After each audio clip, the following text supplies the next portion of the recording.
جی السلام علیکم ناظرین، بریکنگ نیوز ود اون شرازی کی اہم ایپیسوڈ میں آپ کا ہوسٹ اون شرازی حاضر خدمت۔ ناظرین اس وقت ہم الیکشن کمیشن آف پاکستان کے باہر موجود ہیں، مطیع اللہ جان آپ دیکھ رہے ہیں ہمارے ساتھ ہیں۔ ذرا آج کے الیکشن کمیشن کے احتجاج کے حوالے سے بھی مطیع اللہ جان سے پوچھتے ہیں، اور ایک دو اور باتیں ہیں۔ شہباز گل ان کے بڑے دوست ہیں، ہمارے ساتھ بھی ان کی بڑی محبت ہے، اس حوالے سے بھی پوچھیں گے۔ مطیع اللہ جان، آج کیسا مجموعی طور پہ شو کیسا تھا تحریک انصاف؟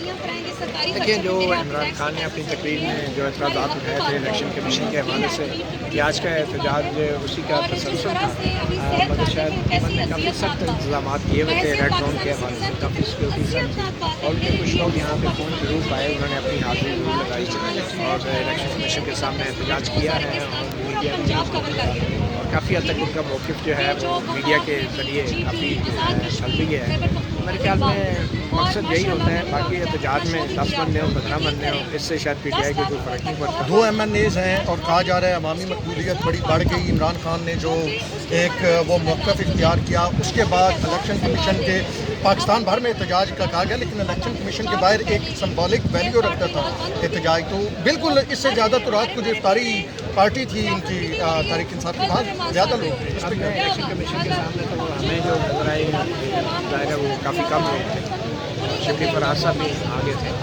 تو میرے خیال میں الٹیمیٹلی احتجاج تو یہی ہوگا، کیونکہ یہ ساری بات جو ہے یہ حکومتوں کی طرف جا رہی ہے جن قوتوں کی مدد سے پی ٹی آئی 2018 میں الیکشن میں جیت کر آئی تھی۔ تو الٹیمیٹلی یہ سارے احتجاج کا ہدف اسٹیبلشمنٹ ہے، اور اس لیے میرا نہیں خیال کہ لوگ جو ہیں فوج یا قومی سلامتی کے اداروں کے موقف کے خلاف سڑکوں پہ آنے کے لیے تیار ہوں گے،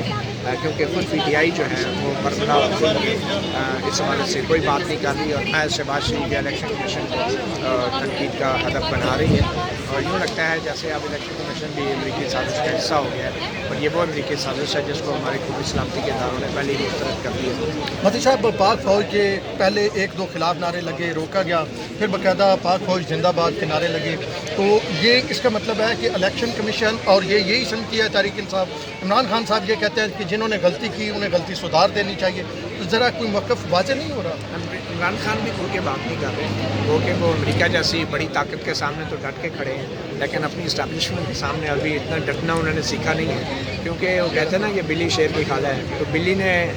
جو ہے وہ اقتدار میں بٹھانا تو عمران خان کو بٹھا تو دیا تھا، لیکن اقتدار کے درخت پہ چڑھنا نہیں سکھایا تھا، تو ابھی انہیں خود چڑھنا جب پڑے گا تو انہیں پتہ چلے گا کہ اقتدار کے درخت پہ کیسے چڑھا جاتا ہے۔ تو یہ اب بہرحال خان صاحب کو دیکھیں، ابھی معلوم ہو جائے گا آٹے دال کا بھاؤ کچھ دنوں میں، کیونکہ وہ جلسے جلوس تو بہت اچھے کر رہے ہیں، مگر جب وہ الٹیمیٹلی یہاں پہ دھرنے پہ آئیں گے تو یہاں پہ پہلے بھی بڑے بڑے دھرنے ہوئے ہیں، اور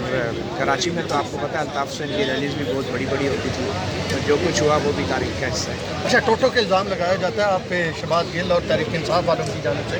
ٹوٹو کی حقیقت کیا ہے بتا دیں آپ، کہ کیا یہ میرے خیال میں آپ کی طرف سے تو پورا پروگرام اپلوڈ ہوا تھا، لائیو جا رہا تھا، اگر کسی نے اس میں سے کلپ نکالا تو یہ ٹوٹو کی کیا تھا؟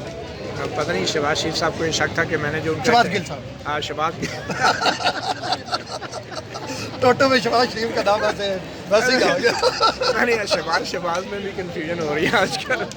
لیکن یہ ہے کہ ان کو یہ شک تھا کہ میں نے جو ان کا انٹرویو کیا تھا تو اس میں سے میں نے شاید کوئی اپنے مطلب کا کلپ نکال کے شیئر کیا، اس کوئی بات نہیں۔ انہوں نے آفر بھی کی کہ اگر میں نے پورا کلپ پوری ویڈیو نہ چلائی ہو تو میں معافی مانگوں گا، اگر وہ جھوٹ بول رہے ہیں تو وہ معافی مانگیں گے، پھر وہ اس پہ آئے نہیں اور پھر وہ پیچھے ہٹ گئے، تو ان کو یہ شک تھا کہ شاید میں نے اپنی مرضی کے ویڈیو ایڈٹ کر کے چلائی ہے، ایسی کوئی بات نہیں کہ شروع اور آخر تک ویڈیو چلائی تھی۔ تو ٹوٹو کے شوقین تو ویسے ہی پی ٹی آئی والے بہت ہیں، اور آج کل اسی کی وجہ سے شاید کسی دباؤ کا بھی شکار ہے۔ اچھا،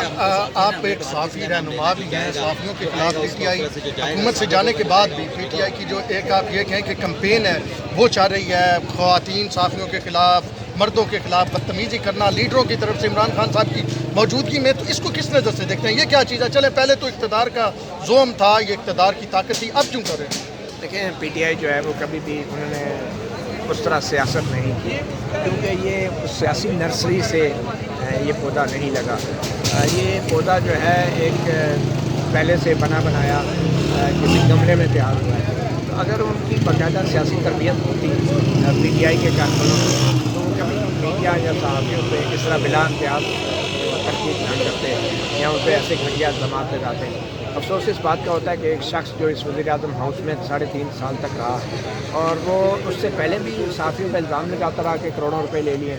اقتدار میں رہ کے بھی الزام لگاتا رہا اور اب اقتدار سے اتر کے بھی کہہ رہا ہے جی کروڑوں روپے لے لیے. بھائی اگر صحافیوں نے کروڑوں روپے لیے ہیں تو آپ کس بات کے وزیر اعظم تھے؟ آپ 3.5 سال وزارت اطلاعات آپ کے پاس تھی, آپ وزیر اعظم تھے, وزیر داخلہ آپ کے تھے, تو کیوں نہیں آپ نے صحافیوں وہ تو کو خاتون اول بتاتی ہیں کہ آپ وزیر اعظم ہیں, جب ان سے دکھ سکھ کرتے ہیں. ہمارا یہی بات ہے نا, تو جب وزارت عظمیٰ میں تھے تو ان کے پاس تو ساری حکومت تھی, کوئی ثبوت لے کر آ جاتے, ہمارے بینک اکاؤنٹ دیکھ لیتے ہیں, ہمارے گھروں میں چھاپے مار کے کوئی رقم برآمد کر لیتے, کوئی فارن کرنسی برآمد کر لیتے. تو جہاں پہ انہوں نے جو کرنا تھا وہ تو کیا, وہ تو اپنے سیاسی مخالفین کے خلاف لگائے گئے, کرپشن کے الزامات نہیں ثابت کر سکے, اور بیٹھ کے وہ جو ہے صحافیوں پہ غصہ اتار رہے ہیں اور کہتے ہیں کہ صحافی پیسے لے گئے. تو شرم تو آپ کو آنی چاہیے, وزیر اعظم آپ رہے ہیں اور آپ کے ہوتے ہوئے صحافی پیسے لیتے رہے اور آپ کے خلاف بات کرتے رہے. کہاں گئے ثبوت؟ کیوں نہیں آپ نے مقدمہ بنایا, کیوں نہیں آپ نے گرفتار کیا, کیوں نہیں آپ نے دنیا کو دکھایا کہ یہ صحافی نے اتنے پیسے لیے ہیں, یہ اس کے اکاؤنٹ میں اتنے آئے, یہ اس کے گھر سے برآمد ہوئے ہیں. تو یہ تو اپنی ناکامی اور نااہلی کا اعتراف ہے کہ وہ صرف الزام لگاتے ہیں بطور وزیر اعظم بھی اور بطور ایک آج شیخ رشید کی ٹون بدلی ہوئی تھی, کہا جا رہا ہے گیٹ نمبر 4 سے کوئی ہلو آئی نہیں آتی. وہ کیا شیخ رشید کہہ رہے تھے, ان کو میں کہہ رہا ہوں کہ اگر ادھر یہ عام انتخابات کے اعلان کی جون تک نہ کیا تو پھر نون ریلیز ہو جائے. شیخ رشید کیا کہنے ہیں, وہ جس کے ساتھ ہوتا ہے اس کے بیٹا. شیخ رشید صاحب جو ہیں بہت پرانے اس سے پہلے نواز شریف کے ساتھ بھی رہے, اور وہ بڑے فخر سے کہتے ہیں میری 22ویں شخص کی 22ویں وزارت. اس کا مطلب تو یہ ہوتا ہے کہ اس سے بڑا لوٹا کوئی نہیں ہے, وہ ہر ایک حکومت میں بوگس سمجھے ہوں گے نا, نہیں گئے. بہت شکریہ. مطیع اللہ جان بات کر رہے تھے, آپ نے مطیع اللہ جان کو سنا اور وہ کیا کہہ رہے تھے. بڑے واضح طور پہ انہوں نے سابق وزیر اعظم کو چیلنج کیا کہ اگر ہمارے خلاف آپ کے پاس مواد تھا, اگر ہم آپ کے خلاف پروگرام پیسے لے کے کرتے تھے تو پھر ایف آئی اے آپ کے پاس تھی, پھر نیب آپ کے پاس تھی, ہمارے خلاف کارروائی کرتے. اور ٹوٹو کے حوالے سے آپ نے سن لیا کہ ان کا کہنا ہے کہ تحریک انصاف والے اور ٹوٹے والی کی کیا کہانی ہے, وہ آپ نے سن لیا ہے. الیکشن کمیشن آف پاکستان سے اب تک اون شرازی کی طرف سے اتنا ہی. مجھے دیجیے.